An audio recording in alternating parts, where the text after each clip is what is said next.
Donc, premier élément, premier diagnostic, un diagnostic général de l'organisation.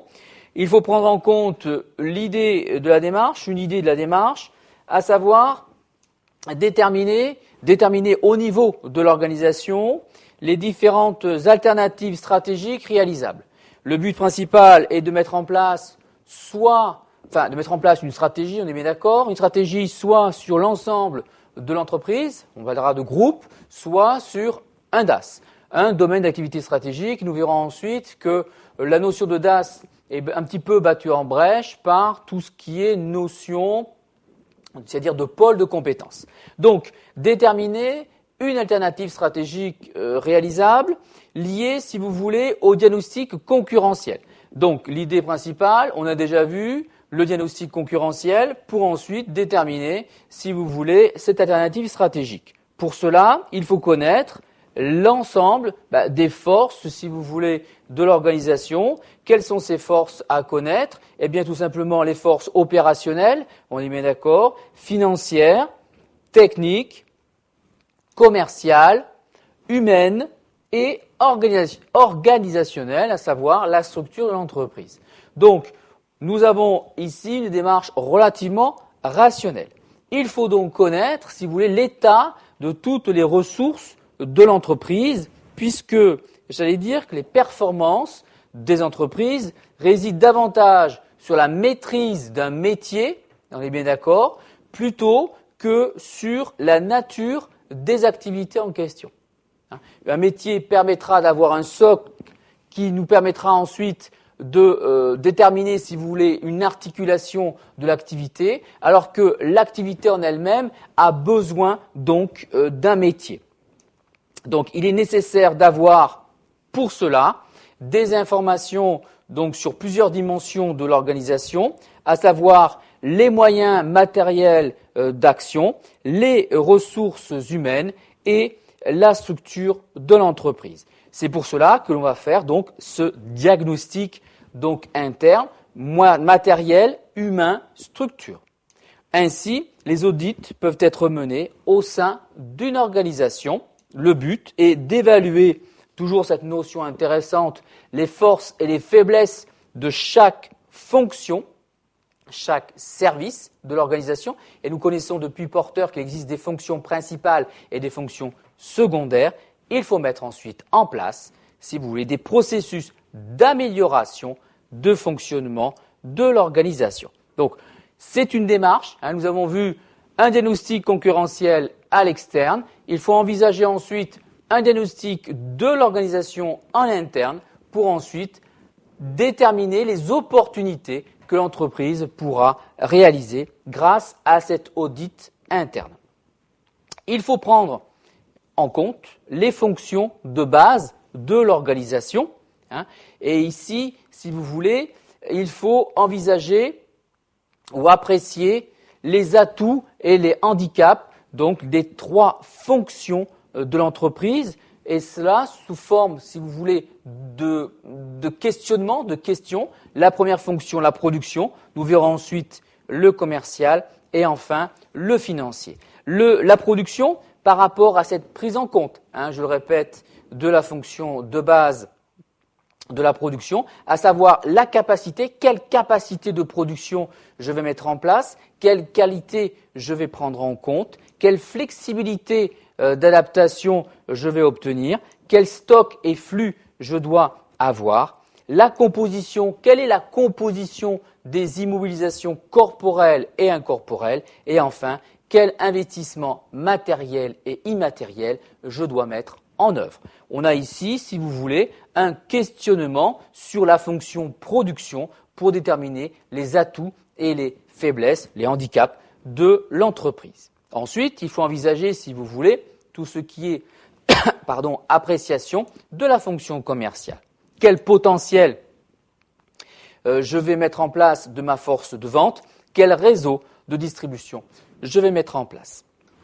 Et puis pour terminer, le nerf de la guerre, à savoir le financier, la finance, sous forme toujours de questions. Quels fonds propres ou étrangers sont mobilisés pour la mise en œuvre de la stratégie? Ensuite, quel est mon niveau d'endettement possible? quelle est ma solvabilité, quels sont les risques, quels sont les coûts de conception, de production, de distribution des produits et des services par rapport à cette stratégie envisagée, et ensuite, quels sont les niveaux de rentabilité, de profitabilité et de valeur ajoutée au regard de cette activité actuelle ou envisagée. Il est clair que là, vous avez un contrôle de gestion qui jouera un rôle important. Donc ici, prise en compte dans ce diagnostic de l'organisation des 3 fonctions de l'entreprise dans un certain type, une sorte de questionnement, donc fonction de production, fonction commerciale et fonction financière.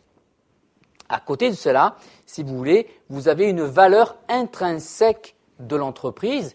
Quelle est cette valeur intrinsèque de l'entreprise qui va nous permettre, d'avoir un avantage concurrentiel par l'intermédiaire de quoi? De la structure dynamique de l'entreprise. Quel type de structure on a effectivement et quels sont surtout les outils de coordination d'acteurs qui seront mis en place. Le but, c'est qu'elle soit capable de réagir et de s'adapter. Pourquoi? Parce qu'une organisation, et c'est, je pense, un préalable indispensable à toute mise en œuvre d'une stratégie, une organisation performante, bien gérée, peut être le fondement, doit être le fondement d'un choix stratégique. C'est pour cela qu'on a un préalable indispensable, c'est le diagnostic de l'organisation, puisqu'il va falloir gérer cette organisation pour mener à bien ensuite la stratégie choisie. Il faut donc, se poser les bonnes questions. Se poser les bonnes questions, il est donc nécessaire d'évaluer le mieux possible les capacités donc de l'organisation en se posant quelques questions. Toujours, ça tourne toujours autour des mêmes principes, si vous regardez bien, puisqu'il s'agit quelles sont les capacités, quelle est la capacité d'adaptation. On parle d'adaptation toujours au niveau de l'organisation. Quelles sont ces structures plus ou moins lourdes à mettre en place, s'il faut des structures lourdes ou des structures plus souples au regard d'un environnement concurrentiel. Ensuite, est-il possible de travailler par projet en fonction de l'activité par rapport au nouveau segment stratégique choisi? Est-ce qu'on va parler par projet ou par une autre, réflexion stratégique? Comment s'effectue la circulation de l'information? N'oublions pas qu'on l'a vu ensemble, l'information est vraiment un facteur de différenciation, tout en étant sa gestion, sa mise en place, sa circulation. Quelle est cette qualité de communication?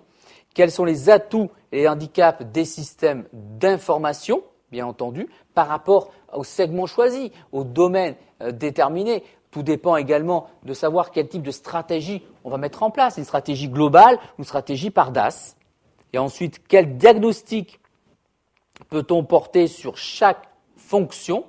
Et pour terminer, quelle est la fonction qui constitue le maillon faible, entre guillemets, de l'organisation, à savoir qui traîne un petit peu donc cette organisation? Je n'avais pas trop le maillon faible parce que, on n'est pas un maillon faible à un moment donné. Effectivement, on a eu ces heures de gloire. Aujourd'hui, après ensuite, il faut évoluer. Nous avons ici donc la nécessité de se poser donc les bonnes questions au regard de notre diagnostic interne de l'organisation. Il faut mettre en place des outils et des méthodes de mesure, puisqu'il faut mesurer le potentiel par des outils donc, qui ont été développés depuis une vingtaine d'années. Les critères sont essentiellement des critères qualitatifs et qui concernent donc les individus. Donc, ils ont effectivement, si vous voulez, une connotation assez subjective. Mais parmi ces méthodes, on peut citer l'analyse des structures et des systèmes d'information, mais également le diagnostic des fonctions qu'on vient de voir, l'analyse de la valeur, et là on parlera de porteur, l'analyse des dysfonctionnements, le bilan social, et ce qui est important et souvent négligé, c'est un diagnostic culturel, et ensuite la prospective des métiers, etc., à savoir quel métier va être émergent dans le futur. Nous avons vu ici, véritablement, si vous voulez, la notion générale de l'organisation, le diagnostic de cette organisation, ce qui est important et comme vous pouvez voir, on a repris certains vocabulaires qu'on a déjà vus dans des modules antérieurs et c'est pour ça que je dis que c'est un module terminal qui va nous finir cet raisonnement sur le diagnostic de l'organisation.